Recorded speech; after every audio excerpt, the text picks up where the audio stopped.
Avengers Endgame, the most epic Marvel movie yet, has dropped in theaters, and that means I'm releasing my most epic ranking yet. This is part 2 of my ranking of all 58 Marvel movies from the worst to the best.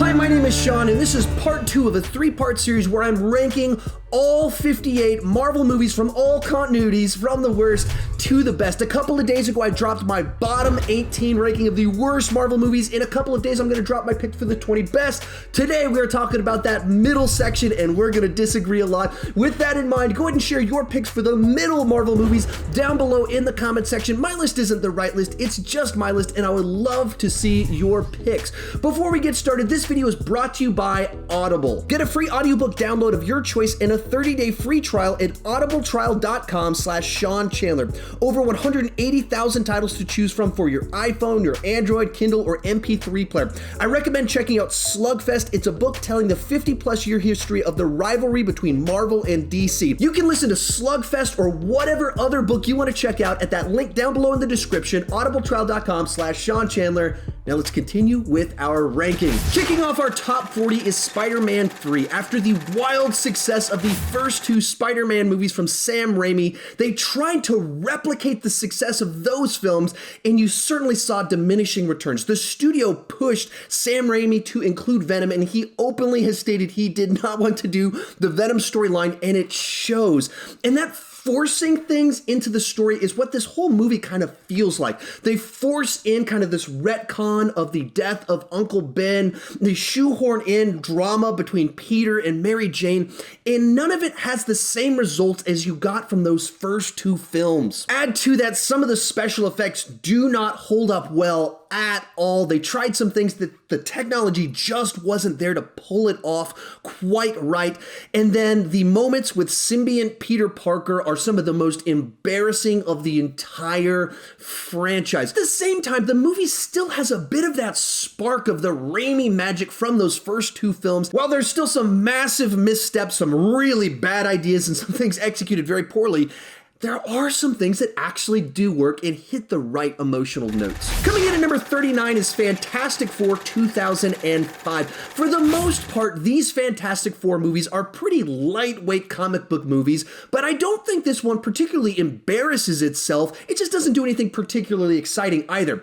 It is a lot of fun after watching Chris Evans play Steve Rogers for 10 years to go back and watch this movie where he plays the obnoxious jock, and I think he does it pretty well. Michael Chiklis is excellent as the Thing. It's an example of great casting in a mediocre film.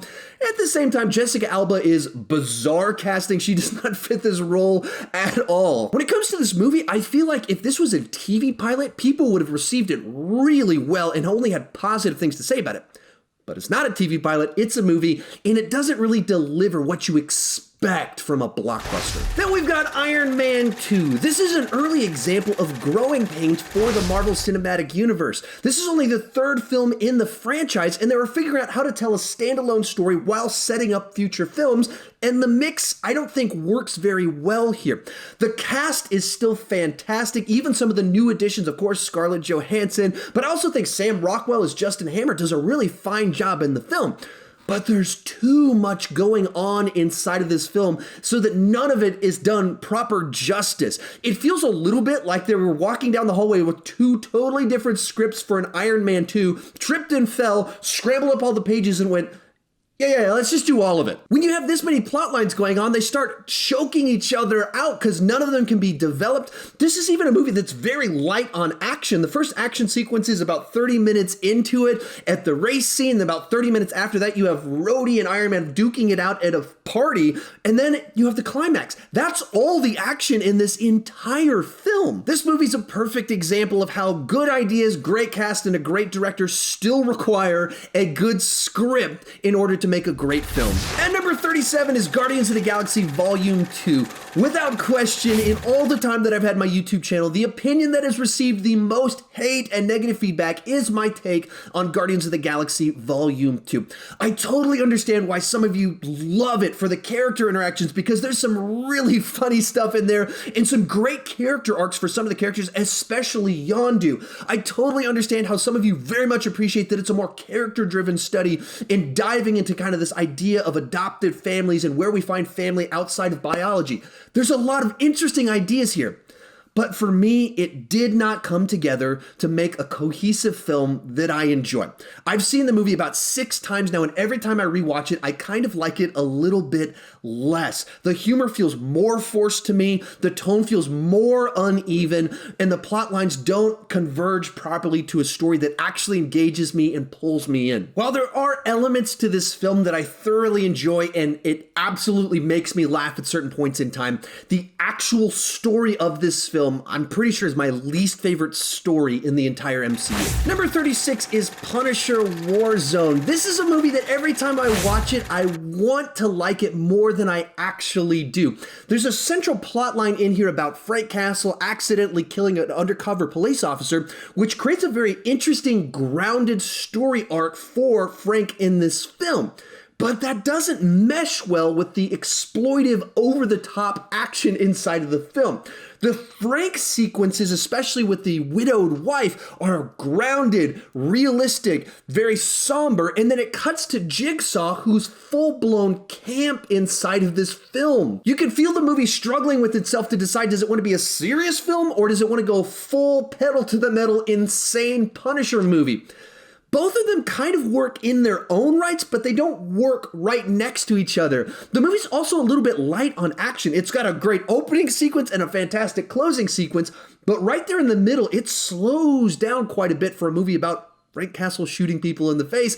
So, and while I enjoy elements of this one, it always underdelivers on what I'm hoping to experience with it. Next is The Incredible Hulk. I would consider this the most undeservedly hated film in the entire MCU. Now, granted, it feels out of place inside of the rest of the franchise because it was made from a different studio, kind of made parallel to Iron Man, where they were still figuring out the tone and everything. So this one lacks the humor of the rest of the franchise. Obviously, Edward Norton is the star, not Mark Ruffalo, so everything about it feels quite different. But once you move past the superficial differences, I think it's a fun little Hulk movie that explores some ideas. There's some mystery to it. There's some callbacks to the old Incredible Hulk TV show. I think it delivers some fantastic action sequences with the Hulk. So if you just watch it on its own terms, I think that this is a good Hulk movie. It's not a great movie. It's not a perfect movie. It has some faults in the flow of the story and some things like that, but I don't think it deserves nearly as much hate as it gets. Coming in at number 34 is The Wolverine. James Mangold delivers 3/4 of a really good Wolverine movie, and then it kind of peters out a little bit in the third act. What James Mangold does really well with this character is he brings this sort of samurai story or a Western vibe to the character, which fits really nicely with where the character is at in his life. Add to that, the action is visceral, and there's some really nice emotions that they explore with these characters. But as great as so many of the aesthetics are here, I don't think the story itself lives up to the world that is crafted here. Especially as you move into the third act, they didn't know where to go with the story, and so it changes tones pretty drastically as you go into that climax. So it's a movie that leaves you a little bit on a sour note, and you remember the bad things about it more so than the good things, and there's a lot of really good things here. If you watch this movie, be sure to watch the R-rated extended cut. For some reason, they cut like a 5-minute long battle with ninjas out of the theatrical cut, which is a bizarre choice. So be sure to watch that extended one that has the ninja fight. It's awesome. You want to check it out. At number 33 is The Punisher 2004.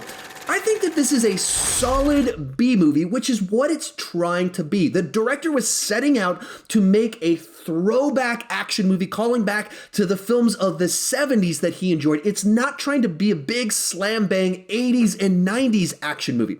So for some people, it feels disappointing that you're not seeing the Punisher running around with machine guns as much as maybe he should be. And I think that is a fair criticism. There is some revision of the character inside of this one, but there's also some great nods to the Welcome Back Frank storyline, especially the sequence with the Russian. And if you watch this movie on its own terms, I think it delivers what it's trying to deliver. Probably should have a little bit more action. The cast is a lot of fun with John Travolta and Thomas Jane in the lead. It's not trying to be the biggest and best superhero movie. It's trying to deliver some punishment on some bad guys, and it does that for me. Number 32 is Thor. I think this is a good enough introduction to our lead character of Thor and the cosmic realm in the MCU. But as the MCU has developed over the years, I don't think that this is a movie that has aged particularly well. They, of course, did a great job of finding some amazingly talented actors for all of our lead roles here. Whether you're talking about casting then unknowns Chris Hemsworth and Tom Hiddleston,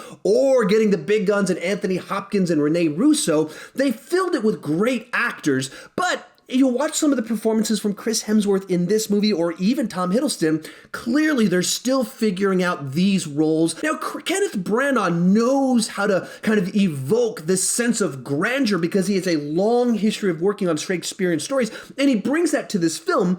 But when you go from Asgard down to Earth, it feels like you shift into a very different movie. Some of that's, of course, intentional as you're shifting to a fish out of water situation, but this feels like they're two different movies mashed together with a story, not that they're one cohesive film. So while this is a movie that's not bad, it's a good enough film. It has some really funny moments with the fish out of water stuff. It's not nearly as grand, as great as some of the aesthetics are. Then we've got Iron Man 3, one of the most divisive films in the entire MCU. If you look at the individual scenes and moments in this film, I think they're just as good as the stuff that you found in the first Iron Man film. Shane Black can write really good lines of dialogue that match well with Robert Downey Jr.'s delivery and sarcasm. There's some great action sequence, whether you're talking about the airplane rescue, the suit battle, or even Tony Stark just as a guy sneaking around with Rhodey. That stuff really works.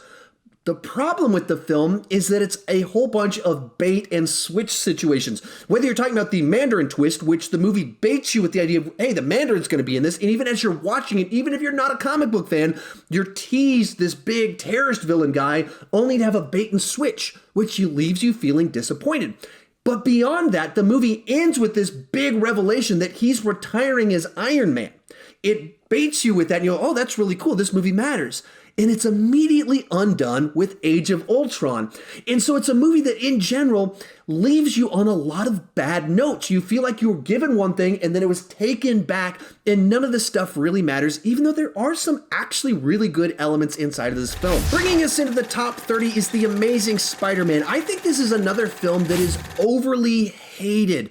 Coming off of the Sam Raimi films that were beloved by a lot of people, Mark Webb was kind of put in a tricky situation trying to figure out, how do you tell this story in a new and fresh way? And what he chose to do was to lean into a more grounded, serious take on the character. But for me, I thought they did a really nice job of giving us a different version of Peter Parker. I think Andrew Garfield and Emma Stone have amazing chemistry on screen. I just love to watch their characters interact back and forth. Mark Webb really excels at those type of situations. From there, they tried to add some intrigue into the mix by adding this mystery about Peter Parker's parents and how all that ties back to his abilities and things like that.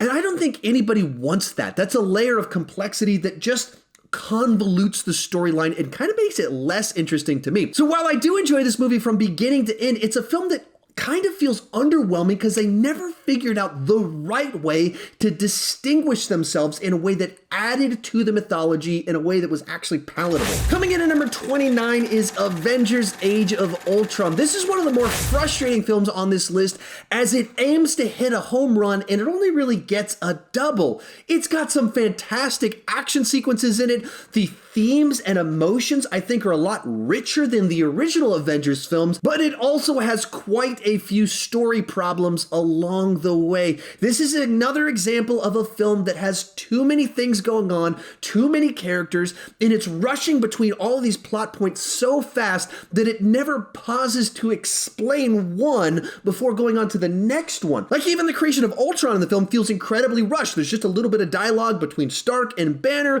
then a little quick 30-second montage. They go off to a party and Ultron is created. You have to spend time on something like that for us to feel like it matters. You don't just rush through a plot point like that that's so important. So while the highs here are just as high as that of first Avengers, there's a lot of really low lows when it comes to the story and especially the storytelling. Next is Captain Marvel. The 21st film in the MCU shows the franchise in full swing. They know how to produce a movie that's entertaining, has some big action sequences that ties to the other films, but this is one that as a standalone story I thought was a little bit on the clunkier side. The movie had like 4 or 5 people that worked on the story and the script. It has 2 different directors, then a Kevin Feige putting the MCU gloss on the whole thing. And that's a bit what the film feels like. There's a few too many cooks in the kitchen trying to put the different pieces together, trying to tie it to the MCU, be a prequel while introducing a new character and bringing us into the cosmic realm. I don't think the mix entirely works. With all that said, it's a ton of fun to see a young, less cynical Nick Fury. It is kind of nice to see the MCU at a different point in time, and the 90s aesthetics did pay off pretty nicely for me. Whether I talk about it being a little bit messy is some of the performances are pretty weird and the tone seems to shift from time to time. But overall, this is a very enjoyable film, a distinct different type of film, just a little bit weird in how it's put together. At number 27 is Deadpool 2. Now this is a movie that I know a bunch of you really loved and you liked it even more than the first film, and I totally understand why. They went for it with this movie. Every joke that they came up with, they threw it at the screen. Every plot line, they threw it at the screen. They took everything that worked about the first film and they went bigger with absolutely everything. And that's kind of what didn't work for me, is that it can feel overstuffed. We've got the tragedy. We've got him going to the X-Mansion. We've got a prison movie. We've got X-Force. We've got an evil school and Cable and time travel and Juggernaut. There's a lot inside of this movie. And then add to that, they did a recut of the movie that was PG-13 and they added Fred Savage into the mix too. This is a movie that I'm never bored when I'm watching it, but I feel exhausted from just how many plot lines and how many jokes they're just throwing at me constantly, so the overall experience isn't quite as good as I want it to be. Number 26, Captain America: The First Avenger. This is a movie that I always struggle to know where to place on these rankings because I love Steve Rogers' origin story. The character as this noble weakling that wants to do the right thing is inspiring. I love his kind of bullying mentality that drives him, and it's the reason they pick him for the role. And all of the stuff with him through the rescue in the middle of the film, I love. But I'm always frustrated with then once that happens, the story loses so much momentum for me because it just montages through World War II, and I don't find the Red Skull plotline particularly compelling because it's so much in the background and detached from the specific story that we're telling with Steve Rogers. But that main plotline problem aside, and that's of course a big problem, I think the movie does a great job of setting up so much of what matters inside of this universe, and this is a movie that I think has improved with time because of the ways that other movies have called back to it, especially our most recent film that has come out. While this movie for me has a great origin story inside of it, the movie overall isn't quite as great as some of those parts. Starting our top 25 is AntMan. From here on out, this list is really tough for me because I really enjoy all 25 of these movies. And what I really enjoy about AntMan is that it's intentionally a smaller scale story. After doing Avengers Age of Ultron, which was about the entire world being saved, they told a simple heist story. And to do it, they got a great set of simple actors that can play these great characters. Whether you're talking about Paul Rudd, who's one of the more likable guys in Hollywood, Michael Pena with this distinct storytelling style that they came up with, or just getting someone like Michael Douglas into the mix that can add a little bit of gravitas into a silly little film. There was a little bit of controversy because of the Edgar Wright swap out. I'm sure that whatever Edgar Wright would have done would have been fantastic as a standalone Ant-Man film. But the MCU works because it is this big, gigantic franchise thing, so I understand why they had to do what they did. I think the Ant-Man effects look great. It's one of the funnier films in the franchise, so for me, it's quite pleasant. Coming in at number 24 is Ant-Man and the Wasp. This might be one of the most unassuming and lighthearted films in the entire Marvel Cinematic Universe, and that's what I enjoy about it. Where the first film was about a heist, this one is a MacGuffin story where there's this lab that three different factions are all trying to track down. It keeps shifting hands throughout the film, and it's just a lot of fun. It's not a movie with big, gigantic, weighty emotions. It just wants to put a smile on your face, and it accomplishes that for me. Now, certainly the villains here aren't the most memorable or menacing, but it kind of fits the story that they're telling that's more about this item that we're tracking down than trying to stop some super evil guy out there. I mentioned earlier that Age of Ultron was the MCU trying to hit a home run and getting a double. This movie feels to me like the MCU just trying to get a single or a double and getting that double. It delivers the experience that it's trying to deliver. Not the biggest one, but a fun one. Real quick, before I give you my final three picks for today, remember to share yours down below in the comment section. What are your middle picks for Marvel movies? Today, we are absolutely going to disagree. Some of my picks you think are some of the worst, and some of my picks you think are some of the top 10 best. That's awesome that we can watch these same movies, have different opinions, and talk about it respectfully. Also, remember, after this video, check out that link down below to get your free audiobook from Audible at audibletrial.com/Sean Chandler. Number 23 is X-Men. Along with Blade and the original Spider-Man, this movie was a part of creating the modern era of comic book movies. And in that regard, this film is incredibly important and influential. You have to remember that this is the movie that gave us Hugh Jackman's Wolverine. He was an unknown actor at the time. It also gave us Patrick Stewart's Charles Xavier. This is the movie that established and built the world of the X-Men films, and it does a great job of introducing us to these powers, the dynamics, the politics, all of the themes that run throughout all of these films began with this film. But with all that said, I don't think the movie overall has aged particularly well. The central plotline feels pretty small scale, and it doesn't provide all that much action. Rogue as a character feels pretty dull. She's used primarily just as a point of view character to bring us into this world of Charles Xavier and the X-Men, and she's useful in that regard, but she's not particularly interesting besides that. So this is a movie you must watch because of the cast and because of the world building and establishing so many things.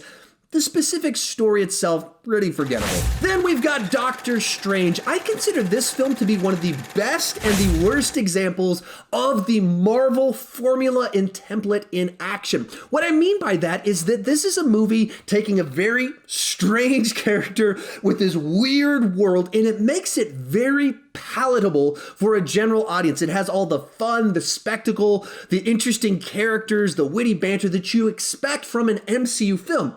At the same time, this is the movie where I feel them trying to take weird stuff and cramming it into a cookie cutter template to deliver us the experience that we're supposed to have with one of these movies. It's also a great example of the diversity inside of the MCU, as this one takes us into their own wizarding world, and it has some of the coolest visual effects in the entire franchise. Of course, it's CGI heavy, but it's creative CGI. But it's also an example of the Marvel villain problem, as this one has two different villains that aren't developed and aren't particularly interesting or memorable. As always, the cast here is pretty fantastic, especially Benedict Cumberbatch. I think he's just so good in this role. So this is one of these movies that's just a prime example of so much of the great and the kind of problems inside of the MCU. And coming in at number 21 is Big Hero 6. Of all the films on this entire list, this is the least Marvel feeling, I think, of any of the films, as it's a Disney animated film. So it combines superhero stuff, sci-fi stuff, and Disney stuff all in one. And I think for the most part, it works pretty well. In classic Disney form, it's a story all about tragedy, family, friendship, where you watch this boy form a friendship with Baymax after the death of his brother. But you also get very cool comic booky world building with this world of robots and sci-fi and battles between all of them. You get a superhero origin story in the mix.